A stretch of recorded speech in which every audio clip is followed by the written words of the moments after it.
यहाँ पर आप देखिए मैंने पारस डिफेंस एंड स्पेस टेक्नोलॉजी खोला हुआ है।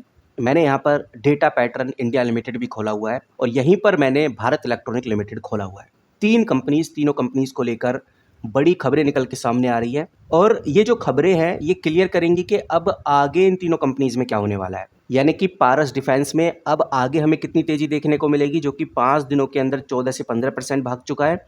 हम जानेंगे कि डेटा पैटर्न में 5 दिन में जो 6 से 7% की तेज़ी आई है, तो आगे कितनी तेज़ी देखने को मिल सकती है।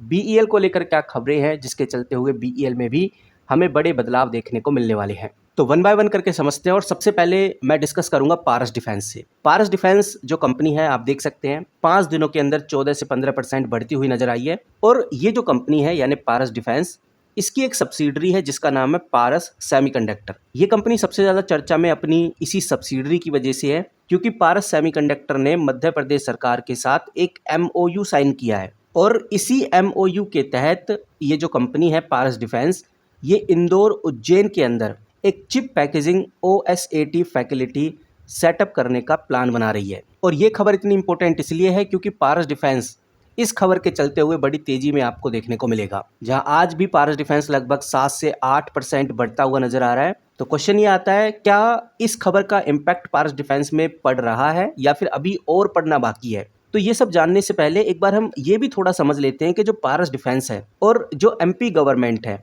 इसके बीच जो एमओयू साइन हुआ है ये लगभग 6200 करोड़ का प्रपोजल है। नो डाउट छोटे टाइम फ्रेम में यानी 2-3 दिनों से तो कंपनी काफ़ी अच्छा परफॉर्म कर ही रही है, तो इस खबर का इम्पैक्ट हमें देखने को मिल भी रहा है। लेकिन इसका जो फाइनेंशियल इम्पैक्ट है यानी कंपनी के जो क्वार्टरली रिजल्ट में जो इम्पैक्ट देखने को मिलेगा उसमें अभी टाइम लग सकता है, क्योंकि अभी प्लांटेशन लगेगा और उसके बाद मैन्युफैक्चरिंग होगी, तब कहीं जाके कंपनी के रेवेन्यू में वो विजिबिलिटी देखने को मिलेगी।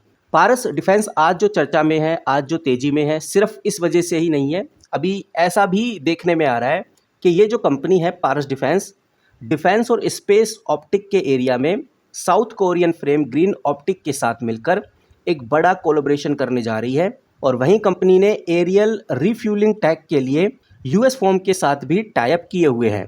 इसके अलावा पारस डिफेंस को डीआरडीओ से भी एयर डिफेंस ऑप्टिक के लिए नए कॉन्ट्रैक्ट मिलने की खबरें जल्द ही आपको देखने को मिलने वाली हैं। इन सब चीज़ों के चलते हुए पारस डिफेंस आज चर्चा में है।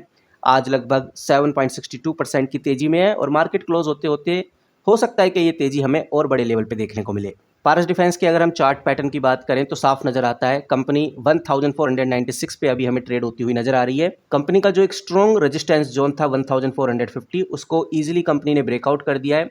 1503 पे कंपनी ट्रेड होती हुई नजर आ रही है, यानी कंपनी अपने हाईस को ब्रेक करती हुई जा रही है, नए हाई बनाती हुई नजर आ रही है, जिससे समझ में आ रहा है कि पारस डिफेंस में एक स्ट्रॉन्ग बाइंग मोमेंटम चल रहा है। वहीं पारस डिफेंस का जो अपकमिंग डिविडेंड है वो 28 अगस्त के आसपास आपको देखने को मिलेगा।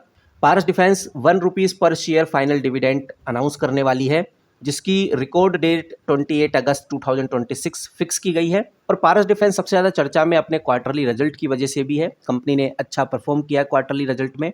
ईयर ऑन ईयर वाइज अगर आप कंपनी का रेवेन्यू देखेंगे तो जहां 93 करोड़ का कंपनी रेवेन्यू जनरेट करती थी, वहां सीधा बढ़कर 128 करोड़ का कंपनी ने रेवेन्यू जनरेट किया है। तो अच्छा खासा जंप कंपनी ने क्वार्टर ऑन क्वार्टर भी दिखाया है। और इन सब चीज़ों के चलते हुए पारस डिफेंस आज हमें चर्चा में भी देखने को मिल रहा है और अच्छी खासी तेज़ी में भी देखने को मिल रहा है।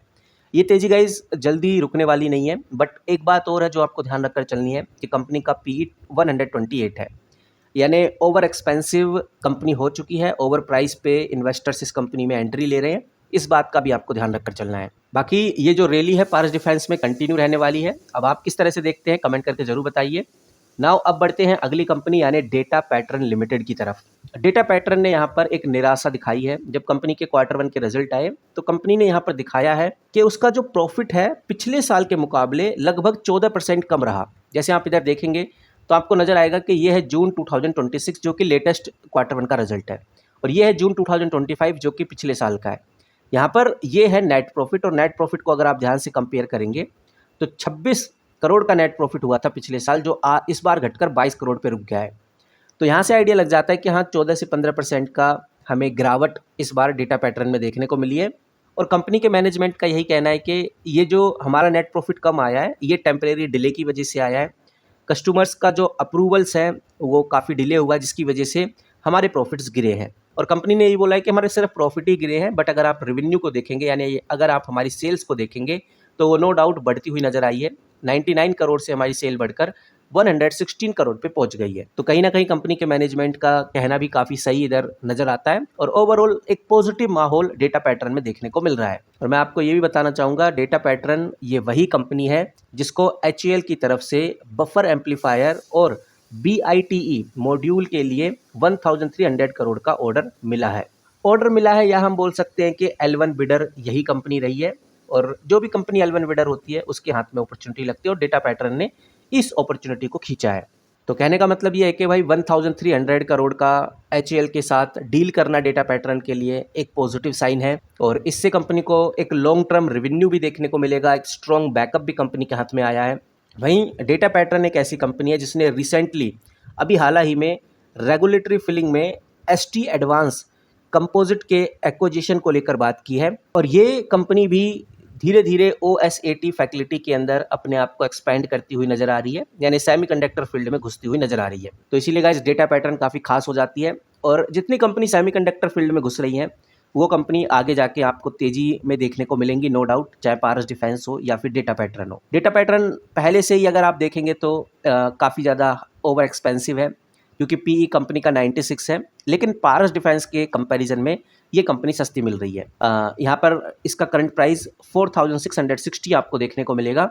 और अगर हम कंपनी के चार्ट की बात करें तो ये चीज़ आपको ध्यान रखकर चलनी है कि जो कंपनी का सपोर्ट जोन है, अगर मान लेते हैं कि डेटा पैटर्न में डाउनफॉल आता है, किसी वजह से प्रॉफिट बुकिंग होना स्टार्ट हो जाती है, तो ये कंपनी रुकेगी 4530 पे जाकर, या हम ये कह सकते हैं 4550 पे जाके रुकेगी। 4550 से नीचे नहीं जा सकती क्योंकि एक मेजर सपोर्ट यहाँ पर बैठा हुआ है। जैसी कंपनी 4550 से नीचे जाती है, बड़े जो ब्रोकर्स हैं वो एकदम एंट्री लेना स्टार्ट करेंगे और कंपनी बाउंस बैक करेगी। वहीं अगर हम बात करें कि भाई रेजिस्टेंस जोन क्या है, मान लेते हैं सिचुएशन जिस तरह से चल रही है डेटा पैटर्न में, ये माहौल और पॉजिटिव हो जाता है तो कंपनी में तेज़ी आएगी। और ये तेज़ी कहाँ जाके रुकेगी तो वो भी मैं आपको बताना चाहूँगा।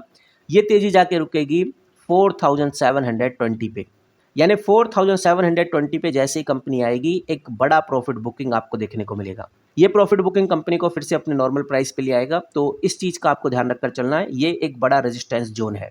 वहीं गाइज ये जो कंपनी है अपने 52 वीक के ऑलमोस्ट क्लोज आने ही वाली है, ज़्यादा दूरी बची नहीं है क्योंकि कंपनी का 52 वीक जो हाई था वो 4955 था, लगभग 5000 के आसपास कंपनी चली गई थी, लेकिन फिर से प्रॉफिट बुकिंग के चलते हुए 4647 पे आज ये हमें ट्रेड होती हुई नजर आ रही है। बाकी ये जो डेटा पैटर्न कंपनी है पिछले 5 दिनों से कंसोलिडेशन के ब्रेकआउट देते हुए नजर आ रही है, इसलिए मोमेंटम का फ़ायदा उठाया जाना चाहिए। तो आप किस तरह से इस मोमेंटम का फ़ायदा उठाते हो कमेंट करके जरूर बताना। नाउ अब बढ़ते हैं अगली बहुत बेहतरीन कंपनी यानी भारत इलेक्ट्रॉनिक लिमिटेड की तरफ। ये जो भारत इलेक्ट्रॉनिक लिमिटेड कंपनी है, आप ये समझ के चलिए इस कंपनी के पास रोबस्ट ऑर्डर इनफ्लो का सिलसिला कंटिन्यू जारी रहता है। महीने में 2-3 ऑर्डर कंपनी को मिलते रहते हैं और जिस तरह से डिफेंस सेक्टर में तेज़ी से बदलाव आ रहे हैं, जिस तरह से इंडिजिनस यानी मेक इन इंडिया को सपोर्ट किया जा रहा है, इसके चलते हुए BEL को मल्टी ईयर रेवेन्यू विजिबिलिटी मिल रही है। BEL को अच्छा खासा काम मिल रहा है और यही रीज़न है कि BEL यानी भारत इलेक्ट्रॉनिक लिमिटेड तेज़ी से आपको बढ़ता हुआ नजर आ रहा है।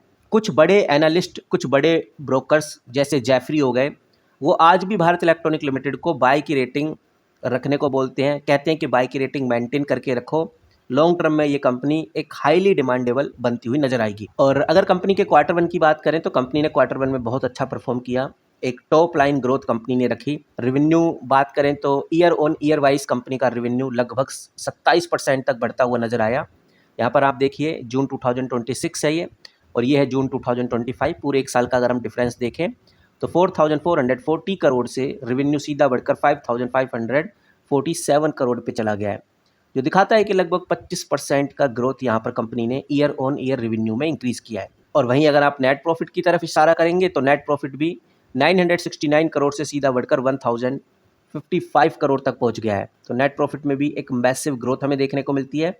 और भारत इलेक्ट्रॉनिक लिमिटेड ये वही कंपनी है जिसका ऑर्डर ब्लॉक अगर आप देखेंगे, ऑर्डर बैकलॉग लगभग 72,000 करोड़ से ऊपर चला गया है और कंपनी का जो फाइनल डेडलाइन है वो लगभग 3 से 4 साल में है। 3 से 4 साल में ये जितना भी 72,000 करोड़ का या इससे भी ज़्यादा का जो बैकलॉग पड़ा हुआ है इसको क्लियर करने का। यानी कंपनी आने वाले 3 साल तक एक सॉलिड रेवेन्यू विजिबिलिटी देने वाली है और कंपनी के बैकलॉग खत्म नहीं हो पा रहे और बैक टू बैक कंपनी को ऑर्डर मिलते जा रहे हैं। जैसे अभी रिसेंटली कंपनी को 541 करोड़ का ऑर्डर मिला था 10 अगस्त को, 847 करोड़ का ऑर्डर मिला था 31 जुलाई को। तो नए-नए ऑर्डर्स भी कंपनी में ऐड होते हुए नजर आ रहे हैं। वहीं भारत इलेक्ट्रॉनिक लिमिटेड ये वही कंपनी है जिसने ई-श्री इंडिया के साथ जीआईएस लोकेशन इंटेलिजेंस और जीईओ एआई एप्लीकेशंस के लिए स्ट्रैटेजिक एमओयू साइन किया है, जो कि फ्यूचर टेक्नोलॉजी एजेस पर बड़ा फोकस करने वाला है। अब देखते हैं कि ये चीज़ कितनी कामयाब होती है भारत इलेक्ट्रॉनिक के लिहाज में। फिलहाल भारत इलेक्ट्रॉनिक आज कुछ खास परफॉर्म कर नहीं रहा, आज तो लगभग 0.23% नीचे गिरता हुआ नजर आ रहा है। लेकिन अगर हम ध्यान से ऑब्जर्व करें तो कंपनी का मार्केट प्राइस लगभग 411 रुपये पे आपको देखने को मिलता है और कंपनी का जो सपोर्ट जोन है वो है 408 से लेकर 410, यानी 410 से नीचे कंपनी नहीं जाएगी और अगर जाती भी है तो 408 बहुत बड़ा मेजर सपोर्ट जोन है।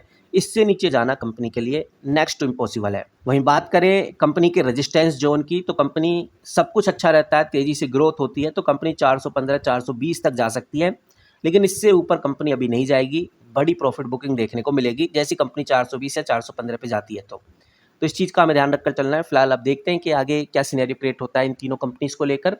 जो खबरें थी, जो अपडेट्स थी वो मैंने आपके साथ शेयर की। आप किस तरह से देखते हैं कमेंट करके जरूर बताइए, आपकी क्या राय है वो भी हम जानना चाहेंगे। फिलहाल इस वीडियो में इतना ही, मिलते हैं किसी नई वीडियो के साथ, तब तक के लिए take care and good bye.